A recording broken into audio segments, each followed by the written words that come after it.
Good morning, good morning. I am about to start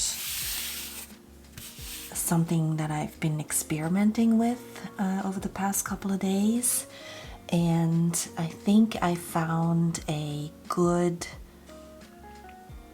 middle ground. So let me show you real quick what I mean.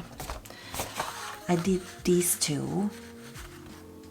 I did this one first, and I wanted lines, but I didn't want neurographic lines, and so I decided to use, I didn't have any watercolor ink. Is that what it's called? Watercolor ink? I only have the acrylic one, and I didn't want the lines to be so dark, and I thought maybe the sepia would work.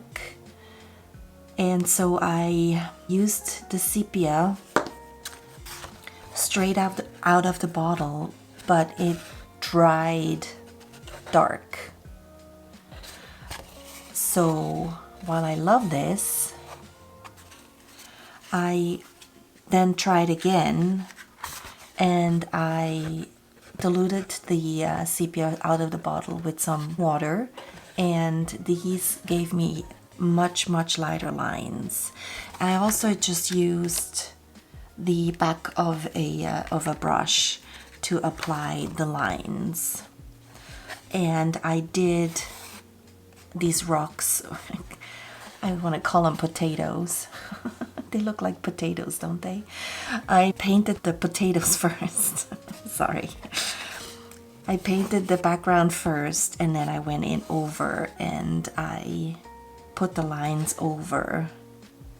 So I want to try this again, but I want, instead of painting potatoes, I want to paint the background like this, and I want to use lighter, brighter colors, something still, I think, in the blues. And I still want to use my Art Nouveau Kuretake set, because I want to, you know, explore a little bit more. Or maybe I'll do a pink one, because I already have one of these. Maybe we'll go more pinkish. I don't know. Let's just figure it out together. All right, I've prepped my paper.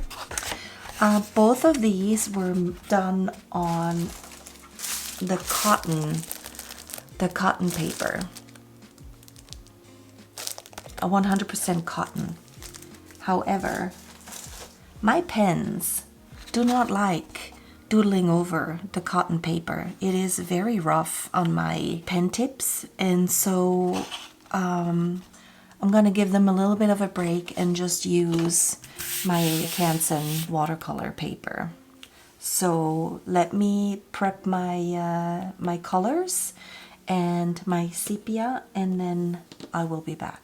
Okay, I sprayed some water over like this portion, and I also, because I love it, I put some on the saffron yellow, but I prepped these 6 with water, and then I also pulled out this one. It's the carmine of my 48 set, this guy here. I would have picked the rose madder, but I'm almost out of the rose madder, so I'm gonna pick this one, just in case I want a little bit more strength. All right. And then I also prepped the sepia here with a little bit of water, and I tested it on this test strip here, and I like that it's a little bit darker than this one, and so it might work well with the pinks that I've chosen. I like to use these brushes. I bought them on Amazon, and I've linked them down below in the description. The reason why I like those is because this is not wood, and I tend to ruin my brushes when I leave them just for a little bit too long in the water.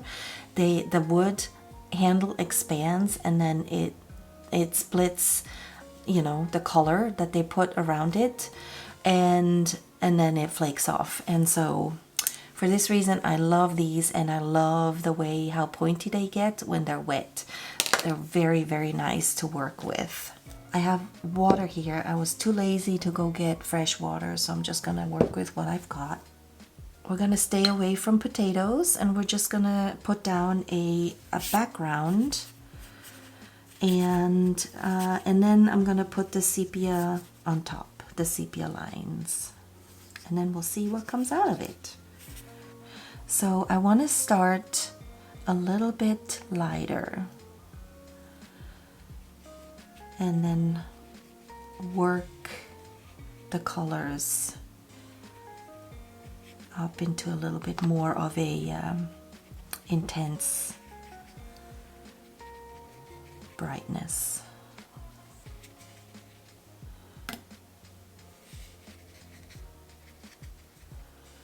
And then we'll just use the 6 that I've prepped, or maybe I'll just stick with the first 4 because the other ones are a little bit too purple for me now that I'm looking at it. And I'm not even rinsing out the brush in between because it's okay if they mingle. I'm going to put a little bit more water over on this side. I also don't want to bring it all the way out to the everywhere. I don't want to, you know, fill the whole page with paint.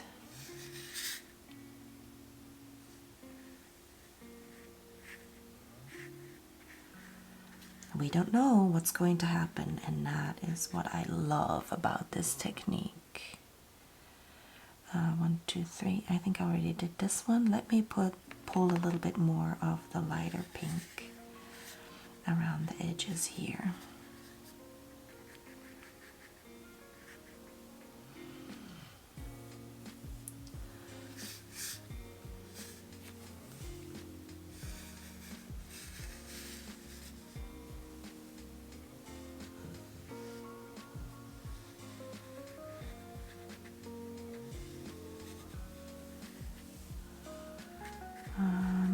Let's see.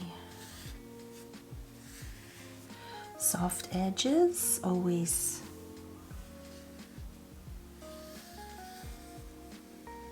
work well with me. All right, I'm gonna rinse it out, whatever color I have left now, which is not too much. And then I'm just gonna get some fresh water. All right, I do want to bring in some of this very bright pink, but I am going to dilute it a lot. Maybe I'll mix, see how bright this is?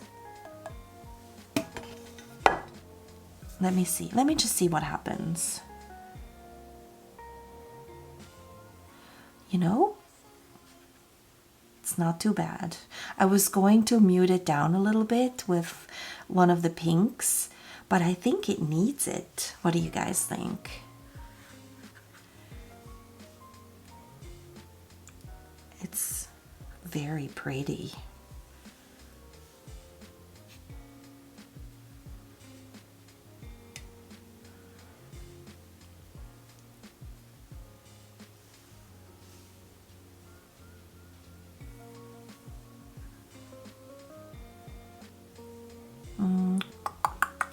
Don't know what else to do.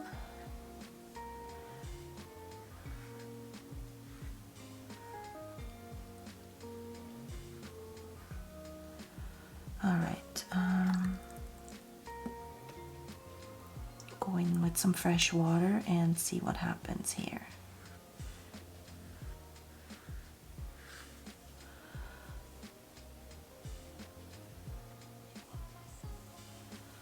All right.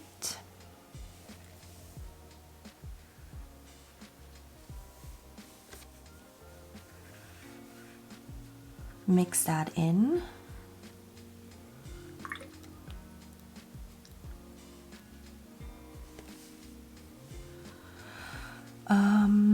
Let's see. There's still quite a bit of water sitting right here, so I'm gonna mop this up and just bring it over the rest of the page. There. I can already see something forming here, and I don't want to touch that, but I do want to maybe bring a little bit more of that pink over here and just let that do its thing with water.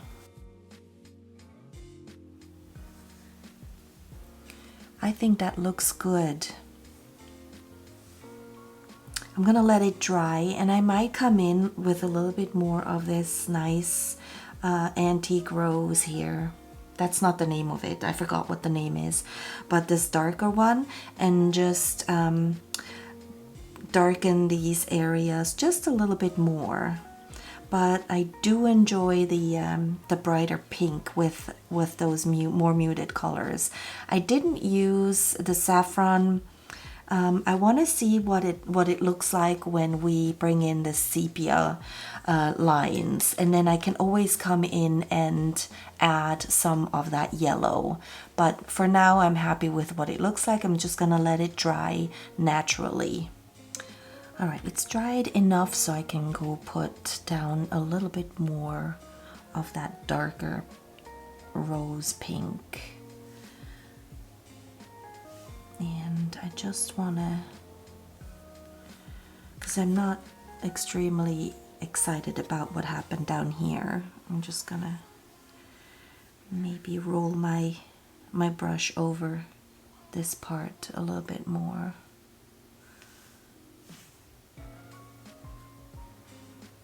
And then put some more water over it, and then also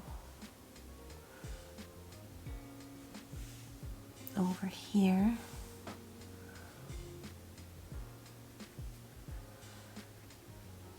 It just gives it a little bit more texture that way too.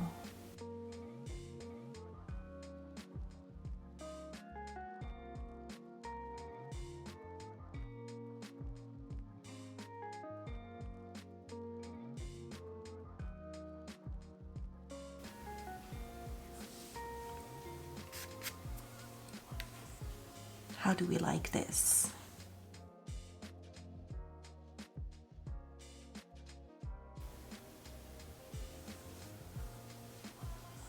Yes, yes.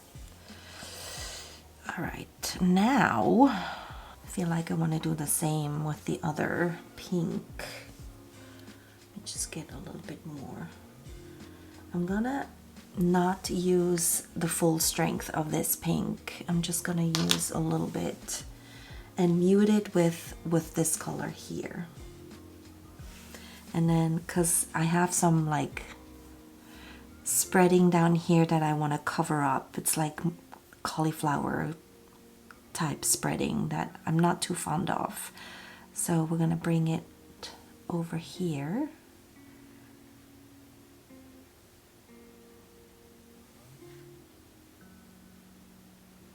And we're gonna try and cover it up. And then I'll use a little bit of water, just a little bit, to soften the edges. Not too much, otherwise I'm gonna get that spread again, which we're trying to avoid.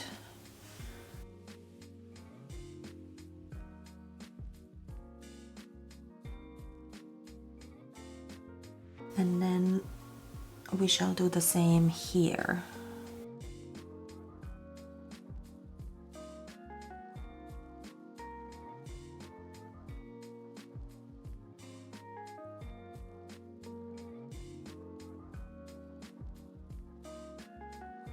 Okay. And then I will use up the rest that I have on my palette of that pink.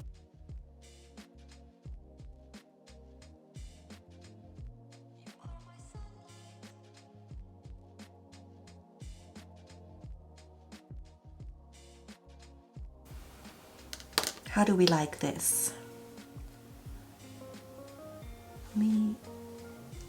I still have a little bit of pink here on my palette, so I think I want to just soften this color up a little bit here. And then use the water to disperse it, and hopefully we just tint it a little bit without disturbing what we just put down.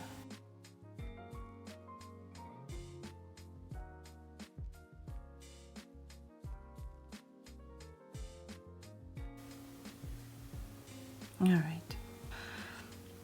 Okay, I'm gonna leave it, and then now it needs to fully dry so that I can come in and do the lines with the sepia. If I go on it too quickly, it might spread, and I don't want that. I want my lines to be lines and not mix in with the pink. Does that make sense? I hope it does. I will be back. Okay, everything is nice and dry, and I'm just gonna use the dropper that came in the sepia bottle to, you know, put my lines on the background now, because I still kind of want them to look organic. So I've got my diluted concoction over on this side, and I'm just gonna dip this in here, and then I'm just gonna go over the page as organically as I can. I mean, I do see a few things that I would like to outline, but I'm not sure how far I can get with one swoop here. So we're just gonna start, and I think I said I didn't want the paint to go all the way to the edges, but I think I do want to start the lines from the side and just bring them over. So let's see how this works. So I'm gonna go over here.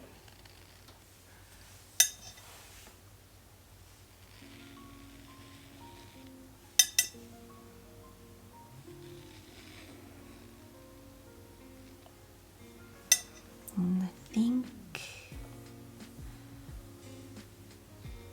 I want to go this way.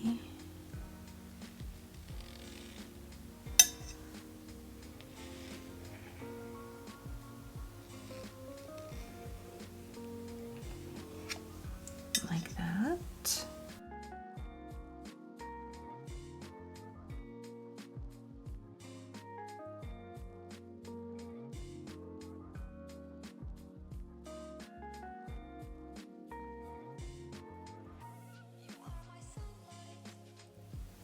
I think I want to put some of those,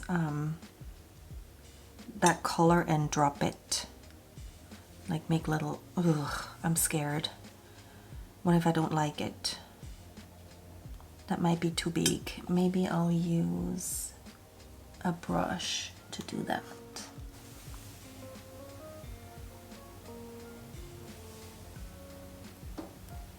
Yeah, that's better.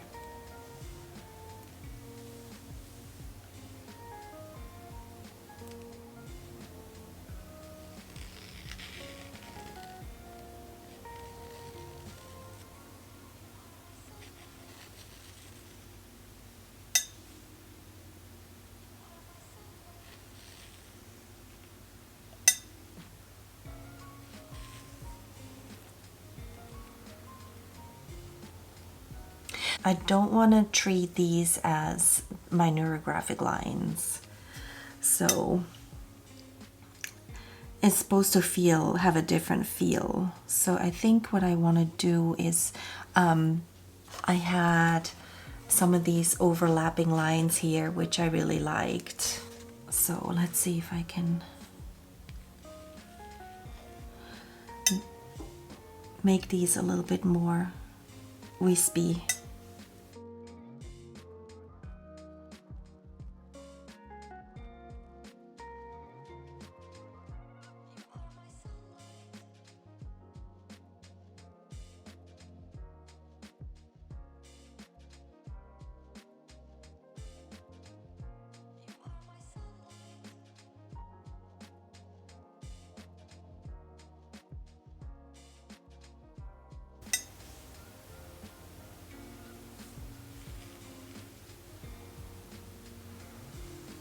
starting to look like something.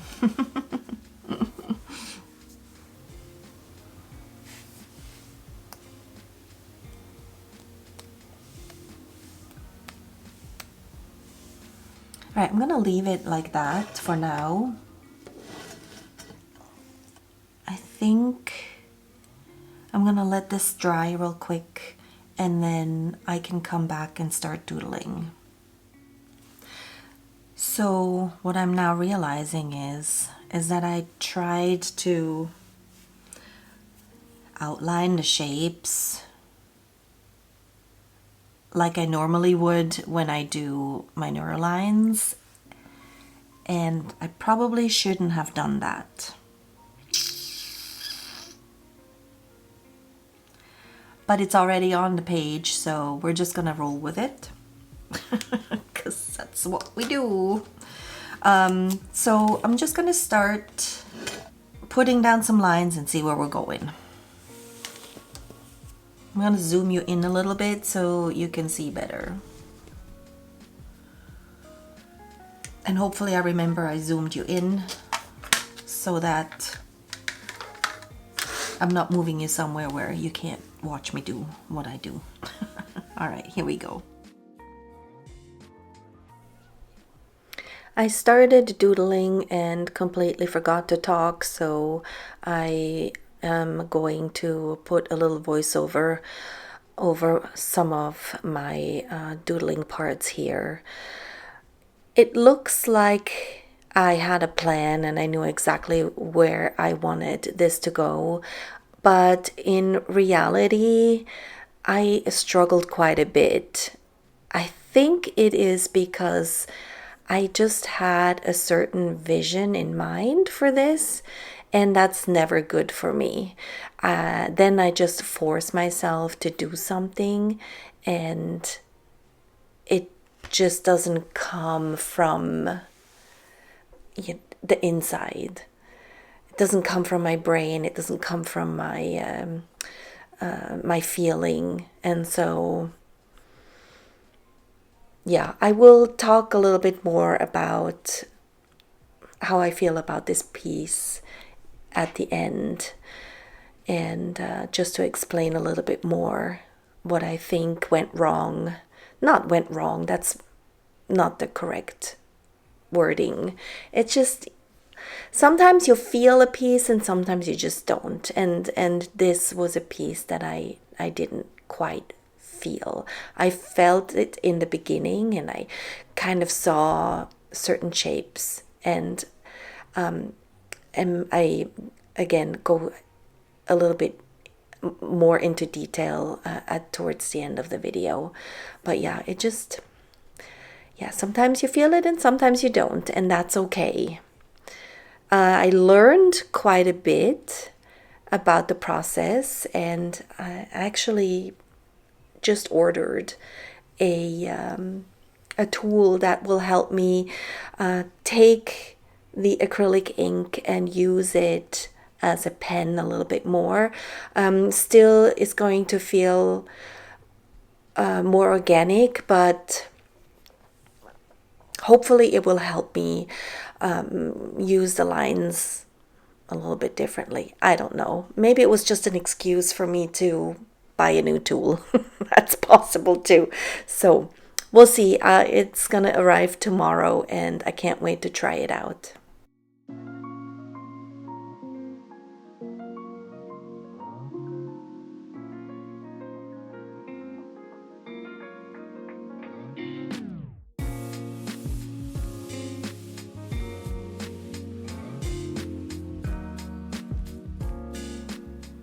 I also brought out my new gold pen again, and it looks really nice together with the pink and the brown.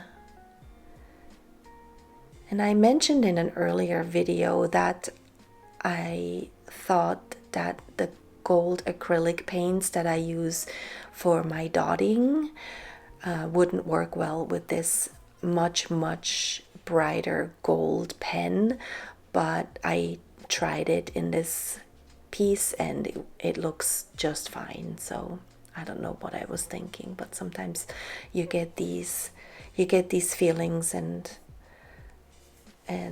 without trying it out, and I really need to stop that and just try things out instead of thinking it might not work. And then I also decided that I wanted to outline some of those brown lines just on one side, and I only outlined the more straighter lines that go across the page and not all of them together. And now that when you're holding it in a certain light, the gold really catches that light and it looks very nice.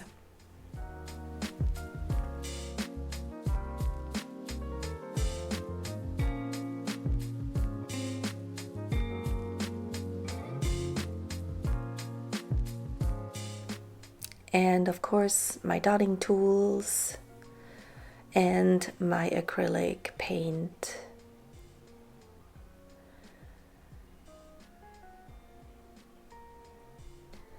I know I keep doing the same or similar doodles over and over, but that's what happens when you discover something and that you really like. So don't be afraid to use the same doodles over and over. You don't have to think that you need to come up with new doodles every single time you create a painting. That's not necessary at all.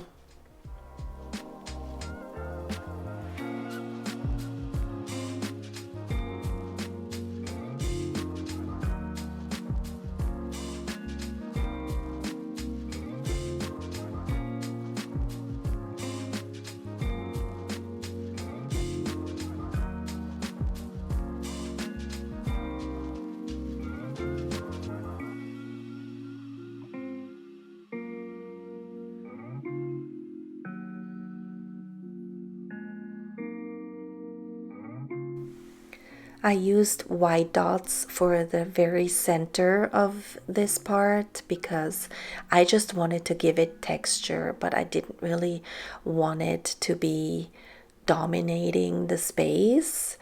I actually then, when those were dry, went back in and added even more of those white dots. And I really just love the texture it gives it without being too much in your face.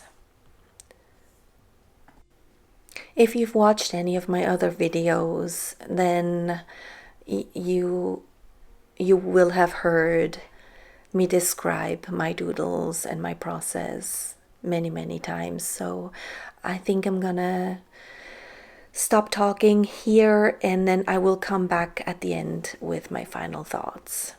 Enjoy the rest of the doodle session.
Here are my final thoughts on this piece.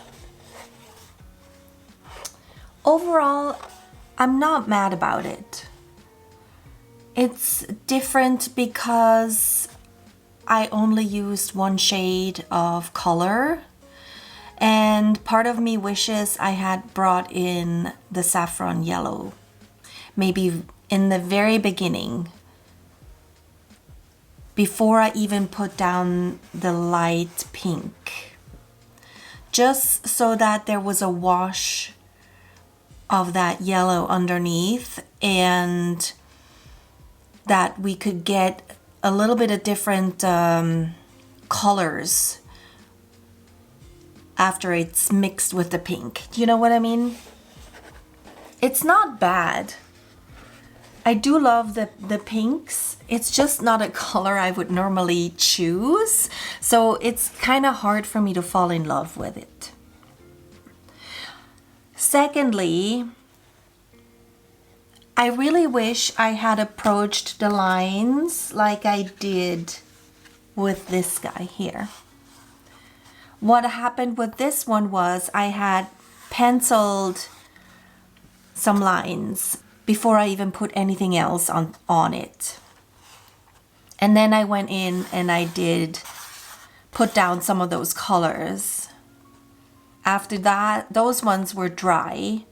I then went in and followed some of those pencil lines with my sepia brown. And it turned out really nice. I think the reason why I didn't end up doing it this way here is because I had already put down the colors. So it was a different approach. And because I have been doing, you know, stuff like this, where I outline and then I go in and I round out the corners with my neurographic style approach, my brain thought I needed to do it with this one too. It's kind of hard switching from such a nuanced difference and not confuse them. Does that make sense? I'm okay with this top part. This bottom part here is where I get a little confused.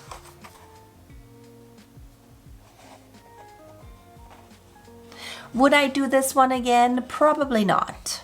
It's just, you know, when you had something in mind and then it didn't turn out the way you had planned it, or not planned, but your intentions were different when you started, and then your brain just takes over and does it the way you've always done it before. Like I even wanted to go in and start rounding out wherever the lines meet. And then I had to physically stop myself. I think I want to approach this one again, but start with the yellow first. Or even put down the lines, the lines in pencil first, then put down the yellow and then come in with the pinks and see where that's going. Because then I can still have the different shades of whatever is gonna show up, and then follow those lines for the brown sepia lines. So that's it. Otherwise, I love the doodles per usual, and that gold, man, is just so beautiful. And my little dots and the little extras that I did. So, you know, it's cute. It's not extraordinary. With this one, I was, you know, it started to grow on me the more I was working on it, and I could feel the excitement. With this one, it was just another piece. I don't want to play it down. It is pretty, but I'm also not thrilled about it. Anyway, if you made it all the way to the end and you're still here watching, first of all, thank you very much. And also, if you're interested in seeing how I did these two, I think I filmed most of it. I can probably scrape together the footage and put it in a video. So let me know if you want to see these two. If not, I will probably go ahead and approach this one and make another one of this one and then put it out for you to see. So yeah, that's it. Thanks for watching, and I'll see you in the next one.